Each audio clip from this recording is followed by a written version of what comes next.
কারা বর্গী নামে পরিচিত ছিল? বর্গী নামে পরিচিত ছিল মাঠারি। বাংলাকে জান্নাতাবাদ নামকরণ করেন কে? বাংলাকে জান্নাতাবাদ নামকরণ করেন হুমায়ুন। ভারতের শেষ মুঘল সম্রাট কে ছিলেন? ভারতের শেষ মুঘল সম্রাট ছিলেন বাহাদুর শাহ। বাংলার প্রথম নবাব কে ছিলেন? বাংলার প্রথম নবাব ছিলেন মুর্শিদ কুলি খান। সম্রাট শাহজাহান মুঘল বংশের কততম শাসক? সম্রাট শাহজাহান মুঘল বংশের পঞ্চম শাসক। যে বিদেশি রাজা ভারতের কোহিনূর মণি ও ময়ূর সিংহাসন লুট করেন? ভারতের কোহিনূর মণি ও ময়ূর সিংহাসন লুট করেন নাদির শাহ। তিনি কোহিনূর মণি এবং ময়ূর সিংহাসন লুট করেছিলেন। ভারতের মুদ্রণ শিল্পের সূচনা হয় কোন আমলে? ভারতের মুদ্রণ শিল্পের সূচনা হয় মুঘল আমলে। ঢাকা শহরের গোড়াপত্তন হয় মুঘল আমলে। কোন সালে সুবাদার ইসলাম খান ঢাকার রাজধানী স্থাপন করেন? সুবাদার ইসলাম খান ঢাকায় রাজধানী স্থাপন করেন ১৬১০ সালে। কোন আমলে সোনারগাঁও বাংলাদেশের রাজধানী ছিল? সোনারগাঁও বাংলাদেশের রাজধানী ছিল মুঘল আমলে। বাংলার প্রথম স্বাধীন নবাব কে ছিলেন? বাংলার প্রথম স্বাধীন নবাব ছিলেন মুর্শিদ কুলি খান। ঢাকা গেট এর নির্মাতা কে? ঢাকা গেট নির্মাণ করেন মীর জুমলা। ঢাকা শহরের গোড়াপত্তন হয় মুঘল আমলে। প্রতাপ আদিত্য কে ছিলেন? প্রতাপ আদিত্য ছিলেন বাংলার ১২ ভূঁইয়াদের একজন। নিম্নের মুঘল সম্রাটদের মধ্যে কে প্রথম আত্মজীবনী লিখেছিলেন? প্রথম আত্মজীবনী লিখেছিলেন সম্রাট বাবর। বাংলাদেশের প্রথম স্বাধীন নবাব কে?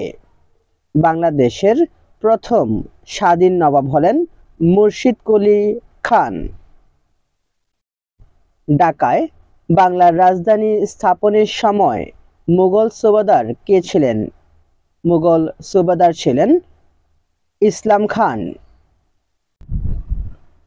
ঢাকা কখন সর্বপ্রথম বাংলার রাজধানী হয়েছিল? ঢাকা সর্বপ্রথম বাংলার রাজধানী হয়েছিল ১৬১০ সালে। ঢাকার দোলাই খাল কে খনন করেন? দোলাই খাল খনন করেন ইসলাম খান। কোন মুঘল সুবাদার চট্টগ্রাম দখল করে এর নাম রাখেন ইসলামাবাদ? শায়েস্তা খান চট্টগ্রাম দখল করে এর নাম রাখেন ইসলামাবাদ।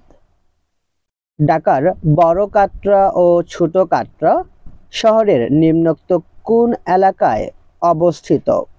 ঢাকার বড় কাটরা ও ছোট কাটরা চকবাজারে অবস্থিত। বিবি পরী কে ছিলেন? পরী বিবি তিনি ছিলেন শায়েস্তা খানের কন্যা। কোন মুঘল সুবাদার চট্টগ্রাম দখল করে এর নাম রাখেন ইসলামাবাদ? শায়েস্তা খান চট্টগ্রাম দখল করে তার নাম রাখেন ইসলামাবাদ। কোন নগরীতে মুঘল আমলে সুবে বাংলার রাজধানী ছিল? সুবে বাংলার রাজধানী ছিল সোনারগাঁও। কে বাংলার রাজধানী ঢাকা থেকে মুর্শিদাবাদে স্থানান্তর করেন? বাংলার রাজধানী ঢাকা থেকে মুর্শিদাবাদে স্থানান্তর করেন নবাব মুর্শিদ কুলি খান। কোন মুঘল সুবাদার বাংলার রাজধানী ঢাকা হতে মুর্শিদাবাদে স্থানান্তর করেন? বাংলার রাজধানী ঢাকা হতে মুর্শিদাবাদে স্থানান্তর করেন মুর্শিদ কুলি খান। মুঘল আমলে প্রাদেশিক রাজধানীর দেওয়ানি ও ফৌজদারি মামলার নিষ্পত্তিকারী প্রধান বিচারপতির উপাধি নিম্নের কোনটি? প্রধান বিচারপতির উপাধি ছিল কাজী। বাবর উপমহাদেশে মুঘল সাম্রাজ্যের প্রতিষ্ঠা করেন 1526 সালে। কোন যুদ্ধের মাধ্যমে ভারতে মুঘল সাম্রাজ্যের পতন ঘটেছিল? মুঘল সাম্রাজ্যের পতন ঘটেছিল পানিপথের প্রথম যুদ্ধের মাধ্যমে। 1526 খ্রিস্টাব্দে পানিপথের প্রথম যুদ্ধ বাবর কাকে পরাজিত করেন? বাবর পরাজিত করেছিলেন ইব্রাহিম লোদিকে। ভারতের কোন যুদ্ধে প্রথম কামানের ব্যবহার করা হয়? প্রথম কামানের ব্যবহার করা হয় পানিপথের প্রথম যুদ্ধে। আকবর দিল্লির সিংহাসনে বসার সময় তার বয়স কত ছিল? আকবর দিল্লির সিংহাসনে বসার সময় তার বয়স ছিল 13 বছর। দ্বীন-ই-ইলাহি প্রবর্তক করেন কে? দ্বীন-ই-ইলাহি প্রবর্তক করেন সম্রাট আকবর। টোডরমলের নাম কোন সংস্কারের সঙ্গে জড়িত? টোডরমলের নাম এটি রাজস্ব সংস্কারের সাথে জড়িত। কোন মুঘল সম্রাটের সময় সাম্রাজ্যের সর্বাপেক্ষা বেশি বিস্তার ঘটে? সবচেয়ে বেশি বিস্তার ঘটে আকবরের শাসনামলে। তানসেন কোন রাজদরবারের প্রধান সভা সঙ্গীতজ্ঞ ছিলেন? তানসেন তিনি সম্রাট আকবরের রাজদরবারের প্রধান সঙ্গীতজ্ঞ ছিলেন। শাহজাহানের কন্যা জাহান আরা কোন ভ্রাতাকে সমর্থন করেছিলেন? তিনি সমর্থন করেছিলেন দারা ভ্রাতাকে। নাদির শাহ ভারত আক্রমণ করেছিলেন কোন সালে? নাদির শাহ ভারত আক্রমণ করেছিলেন 1739 সালে। দ্বিতীয় বাহাদুর শাহকে নির্বাসিত করা হয়েছিল থাইল্যান্ডে। শেষ মুঘল সম্রাট বাহাদুর শাহের কবর কোথায় অবস্থিত? শেষ মুঘল সম্রাট বাহাদুর শাহের কবর তানসেন কোন রাজদরবারের প্রধান সভা সঙ্গীতজ্ঞ ছিলেন? তানসেন সম্রাট আকবরের রাজদরবারের প্রধান সভা সঙ্গীতজ্ঞ ছিলেন। শাহজাহানের কন্যা জাহান আরা কোন ভ্রাতাকে সমর্থন করেছিলেন? তিনি সমর্থন করেছিলেন দারাকে। নাদির শাহ ভারত আক্রমণ করেছিলেন কোন সালে? নাদির শাহ ভারত আক্রমণ করেন 1739 সালে। দ্বিতীয় বাহাদুর শাহকে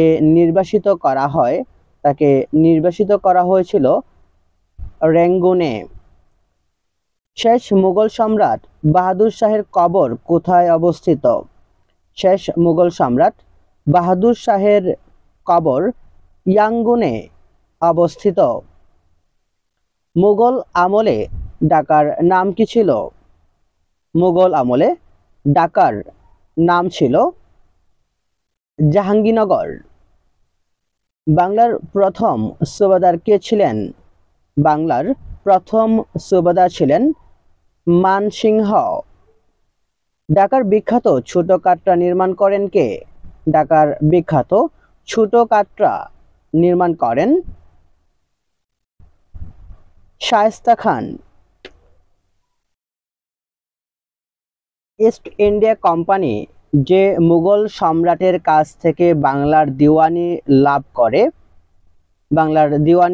লাভ করেছিল দ্বিতীয় শাহ আলম এর কাছ থেকে। কোন ইউরোপীয় ভারতে আসার জলপথ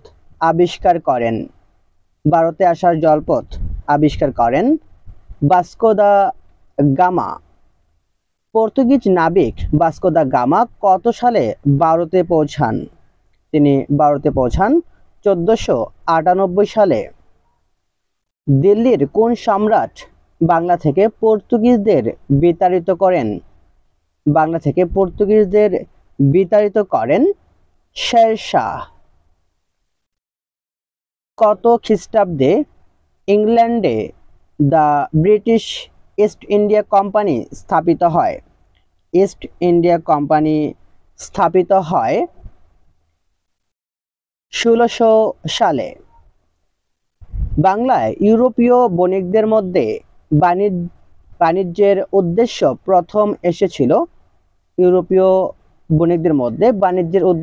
প্রথম এসেছিল পর্তুগিজরা। কোন ইউরোপীয় জাতি সর্বপ্রথম ভারতবর্ষে আসে? পর্তুগিজরা। ভাস্কো দা গামা ভারতে প্রথম অবতরণ করেন কালিকট বন্দরে। ইউরোপের কোন দেশের অধিবাসীদের ডাচ বলা হতো? নেদারল্যান্ডস এর অধিবাসীদের। সম্রাট জাহাঙ্গীরের দরবারে প্রথম ইংরেজ দূত হলেন ক্যাপ্টেন হকিন্স। কোন দেশের বাণিজ্যিক কোম্পানি ফোর্ট উইলিয়াম দুর্গ নির্মাণ করে? ইংল্যান্ড। কলকাতা নগরীর প্রতিষ্ঠাতা কে? কলকাতা নগরীর প্রতিষ্ঠাতা হলেন জব চাঙ্কস হলেন কলকাতা নগরীর প্রতিষ্ঠাতা। ভারতীয় উপমহাদেশের প্রথম শিক্ষা কমিশনের নাম কি? ভারতীয় উপমহাদেশের প্রথম শিক্ষা কমিশনের নাম হলো হান্টার শিক্ষা কমিশন। ভারতীয় উপমহাদেশে ইস্ট ইন্ডিয়া কোম্পানির শাসনের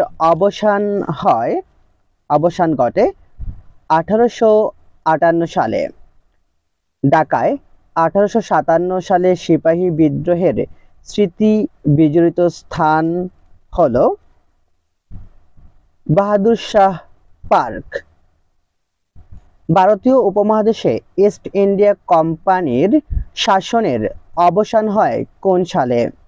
ইস্ট ইন্ডিয়া কোম্পানির শাসনের অবসান হয় 1858 সালে। জমিদার প্রথা বিলুপ্ত হয় 1950 সালে। ব্রিটিশ শাসনামলে কোন সালে ঢাকাকে প্রাদেশিক রাজধানী করা হয়? ঢাকাকে প্রাদেশিক রাজধানী করা হয় 1905 সালে। সতীদাহ প্রথা রহিতকরণ আইন পাশ করেন কে? সতীদাহ প্রথা রহিতকরণ আইন পাশ করেন লর্ড বেন্টিক। ব্রিটিশ ভারতে সরকারি ভাষা হিসেবে ইংরেজি প্রবর্তিত হয় কবে? ব্রিটিশ ভারতে সরকারি ভাষা হিসেবে ইংরেজি প্রবর্তন হয় 1835 সালে। ব্রিটিশ ভারতের রাজধানী কলকাতা থেকে দিল্লিতে স্থানান্তর হয় কত সালে? কলকাতা থেকে দিল্লিতে রাজধানী স্থানান্তর হয়, এখানে অপশনে সঠিক উত্তর নেই, সঠিক উত্তর হচ্ছে 12ই ডিসেম্বর 1911 সালে স্থানান্তরিত হয়। পলাশী যুদ্ধ কবে সংগঠিত হয়েছিল? পলাশী যুদ্ধ সংগঠিত হয়েছিল জুন 23, 1757। বাংলার ৭৬-এর মামন্তর এর সময়কাল কত? এর সময়কাল হলো 1770 খ্রিস্টাব্দ। লর্ড ক্যানিং ভারত উপমহাদেশে প্রথম কোন ব্যবস্থা চালু করেন? তিনি প্রথম চালু করেন পুলিশ ব্যবস্থা। ব্রিটিশ ভারতের শেষ ভাইসরয় কে ছিলেন? ব্রিটিশ ভারতের শেষ ভাইসরয় ছিলেন লর্ড মাউন্ট ব্যাটেন। তিনি ছিলেন শেষ ভাইসরয়। ইংরেজ ইস্ট ইন্ডিয়া কোম্পানি কখন বাংলা, বিহার ও উড়িষ্যার দেওয়ানি লাভ করে? East India company Bangla, Bihar এবং উড়িষ্যার দেওয়ানি লাভ করে 1765 সালে। সতীদাহ প্রথা কত সালে রহিত হয়? সতীদাহ প্রথা রহিত হয় 1829 সালে। বাংলায় চিরস্থায়ী ভূমি ব্যবস্থা কে প্রবর্তন করেন লর্ড কর্নওয়ালিস। সতীদাহ প্রথা কত সালে রহিত হয়? সতীদাহ প্রথা রহিত হয় 1829 সালে। ব্রিটিশ বণিকদের বিরুদ্ধে যে চাকমা জুমিয়া নেতা বিদ্রোহের পতাকা উড়িয়েছিলেন জন বক্স খা। ৭৬-এর মামন্তর বাংলায় কোন সনে হয়েছিল? ৭৬-এর মামন্তর বাংলায় 1176 সালে হয়েছিল। বাংলায় চিরস্থায়ী বন্দোবস্ত প্রবর্তন করা হয় কোন সালে? চিরস্থায়ী বন্দোবস্ত প্রবর্তন করা হয় 1793 সালে। পলাশী যুদ্ধ হয় কত সালে? পলাশী যুদ্ধ সংগঠিত হয় 1757 সালে। ব্রিটিশ পার্লামেন্টে ভারত শাসন আইন পাশ হয় কবে? ব্রিটিশ পার্লামেন্টে ভারত শাসন আইন পাশ হয় 1784 সালে। টিপু সুলতানের রাজ্যের নাম মহীশূর। ভারতের কোন রাজ্য অতীতে মহীশূর নামে পরিচিত ছিল? মহীশূর নামে পরিচিত ছিল কর্ণাটক রাজ্য। মহীশূরের টিপু সুলতান সর্বশেষ কোন ইংরেজ সেনাপতির সঙ্গে যুদ্ধ হয়? মহীশূরের টিপু সুলতানের সাথে সর্বশেষ ইংরেজের ওয়েলেসলির সাথে যুদ্ধ হয়। ভারতের টেলিগ্রাফ কত সালে চালু ছিল? কত বছর চালু ছিল? ভারতের টেলিগ্রাফ চালু ছিল 162 বছর। ভারতে টেলিগ্রাফ কত বছর চালু ছিল? ভারতে টেলিগ্রাফ চালু ছিল 162 বছর। ভারতীয় উপমহাদেশে ইস্ট ইন্ডিয়া কোম্পানির শাসনের অবসান হয় কোন সালে? ইস্ট ইন্ডিয়া কোম্পানির শাসনের অবসান হয় 1857 সালে। বাংলায় স্থানীয় স্বায়ত্তশাসনের প্রবর্তক হলেন লর্ড রিপন।